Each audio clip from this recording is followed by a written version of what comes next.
Hello so welcome to my YouTube channel. तो दोस्तों आज हम वीडियो जो देखने जा रहे हैं उस वीडियो का टाइटल है रेस्ट इन पीस धर्म ji. He may generally added but his light did not. तो दोस्तों धर्म जी है जो आज मतलब उसका एक वीडियो आया है, तो देखते हैं वीडियो फिर बात करते हैं इस वीडियो के बारे में। दिलीप कुमार ने एक बार हंसते हंसते कहा था कि जब मैं भगवान से मिलूंगा तो एक शिकायत करूंगा कि भगवान तूने मुझे धर्मेंद्र के जितना खूबसूरत क्यों नहीं बनाया। जरा सोचिए कि जिस इंसान की सुंदरता के आगे दिलीप कुमार जैसा मास्टर एक्टर खुद को छोटा महसूस कर रहा था, उसका कद कितना बड़ा होगा, वो इंसान कितना नायाब रहा होगा। आज जिक्र इसलिए क्योंकि वही धर्मेंद्र, वही पंजाब का किसान, पंजाब का बेटा, सिनेमा का हीमैन चुपचाप शायद उसी भगवान के पास लौट गया है जिसके नाम पर दिलीप साहब ने मजाक में कभी शिकायत रखी थी। हाँ, आज खबर आ गई है कि धर्मेंद्र साहब नहीं रहे, और जब ये खबर आई तो बेस्ट एक्टर थे यार, बेस्ट बॉलीवुड इंडस्ट्री के। बॉलीवुड का सबसे चमकता सितारा अचानक से खामोश हो गया। वो तारा जो कभी थका नहीं था, जो कभी बूढ़ा नहीं लगा, जो हमेशा एक दोस्त की तरह मुस्कुराता हुआ मिला, जो सुपरस्टार होकर भी आम इंसान की जैसा दिख रहा था, वो एहसास लेकर चला गया जो हमने कमाल की जोड़ी थी ये, बहुत कमाल की मूवी थी शोले। वो पानी की टंकी पर चढ़कर शरारती धर्मेंद्र में देखा था, वो गब्बर के सामने, इन कुत्तों के सामने मत नाचना बसंती के आक्रोश में देखा था, देवल परिवार की रीढ़ बने उनके संस्कारों में देखा था, और करोड़ों दिलों में उनके लिए धड़कती मोहब्बत में देखा था। वो इंसान जो स्क्रीन पर दिखाई देता था तो लगता था कि यार ये अपना ही तो है। चाहे जवानी में शोले हो या बुढ़ापे में रॉकी रानी कहानी, हर बार यह हमें एहसास हुआ कि ये हम में से ही कोई है।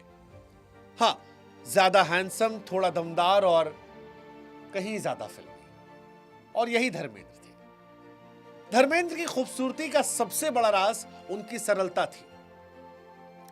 धर्मेंद्र सुपरस्टार होकर भी सुपरस्टार जैसे नहीं थे, वो दिग्गज होकर भी दिग्गजों जैसे नहीं रहते थे, इतने बड़े होकर भी धर्मेंद्र पाजी दिल के साफ थे, खुले हुए थे, सच्चे इंसान थे, शराब पीकर भी शराफत कभी नहीं भूलने वाले इंसान, प्यार करके अहंकार नहीं करने वाले इंसान। उनकी जिंदगी में भी कई उतार चढ़ाव आए, कई बार चोट लगी, दिल टूटा, पर धर्मेंद्र का दिल कड़वा नहीं हुआ।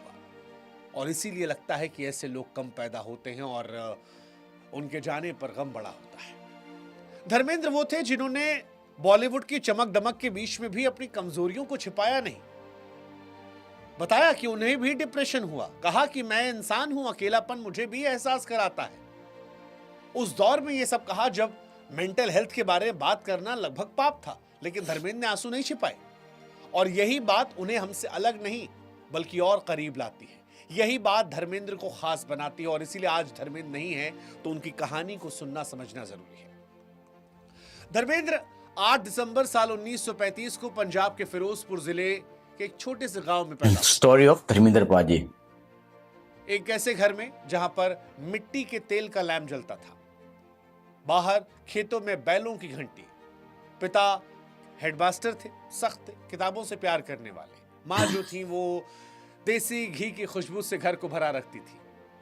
धर्मेंद्र सुबह खेत जाते, हल जोतते, और फिर कहीं दूर ट्रेन की सीटी सुनकर सोचते कि एक दिन मैं इस ट्रेन में बैठूंगा। धर्मेंद्र पढ़ाई में औसत थे, लेकिन अखाड़े में उनके सामने कोई टिकता नहीं था। दंड बैठक, पहलवानी, कुश्ती, बदन ऐसा कि गांव वाले भी कहते कि यार गजब का इंसान, ऐसा शरीर हो तो ऐसा, मर्द हो तो धर्मेंद्र के जैसा। धर्मेंद्र अक्सर रेडियो पर लता रफी के गाने सुनते और आधी रात के बाद कहीं ऊपर तारों को देखते हुए सोचते कि एक रोज मैं भी ऐसे बनूंगा। साल 1954 में 10वीं पास की। घर वालों ने कहा कि अब अमेरिकन ड्रिल फैक्ट्री में नौकरी कर लो, लेकिन उनका दिल कहीं और धड़क रहा था। एक रोज चुपके से घर में कुछ पैसे लिए, माँ का बनाया अचार का डिब्बा उठाया, 2 जोड़ी कपड़े और ढेर सारे सपनों को लेकर निकल पड़े। माँ ने आशीर्वाद दिया, पिता को गुस्सा आया। मुंबई पहुंचे तो पहले कुछ दिन चर्च गेट स्टेशन की बेंच पर सोए। पैसे कम थे लेकिन हिम्मत ज्यादा। फिल्म फेयर के टैलेंट हंट में लाइन लगाई, सैकड़ों लड़के थे, लेकिन जब धर्मेंद्र का नंबर आया और जजों ने उन्हें देखा तो कहे यार ये तो हीरो है, ये तो असली मर्द है, देसी मर्द है, इसको हीरो बनना चाहिए। और मिल गई पहली फिल्म दिल भी तेरा हम भी तेरे, साल 1960। इसके बाद उस दौर की शुरुआत हुई जब राजेश खन्ना अमिताभ बच्चन की लड़ाई चल रही थी, हम भी नंबर 1 कौन है। लेकिन उस दौर में धर्मेंद्र ही बॉलीवुड बन के बैठ गए थे। साल 1960 से 1980 तक बॉलीवुड अगर कोई एक चेहरा चुनना हो तो वो धर्मेंद्र होंगे, क्योंकि राजेश खन्ना का रोमांटिक जादू था, अमिताभ का एंग्री यंग मैन था, लेकिन धर्मेंद्र सब कुछ थे। फूल और पत्थर साल 1966 में आई तो पहली बार कोई हीरो बिना शर्ट के पर्दे पर दिखाई पड़ा। थिएटर में लड़कियां चीखने लगी। उस फिल्म ने उन्हें सुपरस्टार बना दिया। इसके बाद फिल्म आई आया सावन झूम के। नूतन के साथ वो रोमांस आज भी देखो तो दिल पिघल जाता है।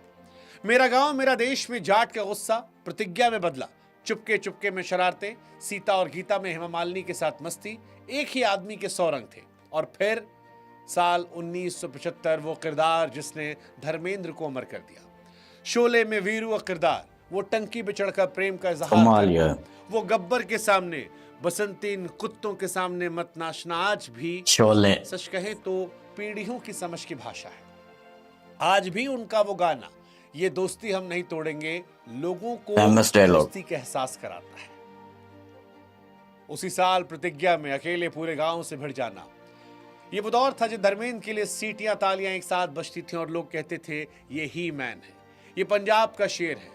लड़कियां मुस्कुराहट पर मर मिटी थीं, लड़के उनकी मार पर। टिकट खिड़की पर सिर्फ एक सवाल था, धर्मेंद्र की पिक्चर है, अरे दे दो भैया, इसके टिकट कहाँ मिलते हैं जल्दी। इसी दौर में धर्मेंद्र को हेमा मालिनी से प्यार हो गया। धर्मेंद्र तब शादीशुदा थे, 2 बच्चों के पिता थे, बॉबी देओल सनी देओल के। लेकिन प्यार ने सारे नियम तोड़ दिए। हेमा मालिनी ने कहा कि मैं सिर्फ धर्मेंद्र से शादी करूंगी। साल 1980 में धर्मेंद्र ने इस्लाम कबूल कर लिया और नाम बदल कर रखा दिलावर खान। हेमा मालिनी से दूसरी शादी की। हालांकि पहली पत्नी प्रकाश कौर, जो कि सनी देओल और बॉबी देओल की मां हैं, उन्होंने भी कभी तलाक नहीं लिया। प्रकाश कौर ने एक बार कहा था कि वो कौन सा मर्द होगा जो हेमा मालिनी को देखकर फिसलेगा नहीं। मैं धर्मेंद्र की गलती नहीं मानती, हालांकि ये बड़प्पन प्रकाश कौर जी का है। लेकिन धर्मेंद्र ने भी कभी छोड़ा नहीं, दोनों घर चलते रहे। 2 बेटे 2 बेटियां, सनी देओल बॉबी देओल और इधर ईशा आहाना। एक ही आदमी 2 घर, ढेर सारा प्यार, बिना शोर के, बिना किसी ड्रामे के। उम्र बढ़ती रही लेकिन धर्मेंद्र रिटायर नहीं थे, न टायर्ड थे न रिटायर्ड थे। जब बाकी हीरो रिटायर हो रहे थे तो धर्मेंद्र स्क्रीन पर आग लगा रहे थे। 2007 में अपने में एक साथ 3 पीढ़ियों को लेकर आए। यमला पगला दीवाना में बेटों के साथ मौज मस्ती की और 2023 में रॉकी रानी की प्रेम कहानी में वो किरदार निभाया जो उस उम्र में भी जब स्क्रीन पर आया तो बाकी सारे सितारे उनके सामने फीके पड़े नजर आए। धर्मेंद्र के बाल सफेद हो गए थे, आवाज धीमी पड़ गई थी, लेकिन आंखों में वही शरारत थी, वही मुस्कान थी, वही पंजाब की खुशबू थी। और फिर 24 नवंबर 2025 सुबह सुबह फोन बजता है, कोई कहता है कि धर्मेंद्र नहीं रहे। पहले लगा कि शायद पिछली बार की तरह इस बार भी अफवाह है, लेकिन जब सच पता चला तो मानो जैसे कोई अपना चला गया। सोशल मीडिया पर अब धर्मेंद्र की पुरानी क्लिप्स लोग शेयर कर रहे हैं। कोई वीरू को टंकी पर चढ़ा रहा है, कोई ठाकुर का बदला दिखा रहा है, कोई बसंती वाला सीन दिखा रहा है, कोई धर्मवीर की कहानियां सुना रहा है। लोग रो भी रहे हैं लेकिन मुस्कुराहट के साथ। ऐसा इसलिए क्योंकि धर्मेंद्र ने कभी रोना सिखाया ही नहीं, हंसना सिखाया, जीना सिखाया। हालांकि सच ये है कि धर्मेंद्र मरे नहीं है, शरीर चला गया है, धड़कनें थम गई हैं। लेकिन धर्मेंद्र कैसे मर सकते हैं?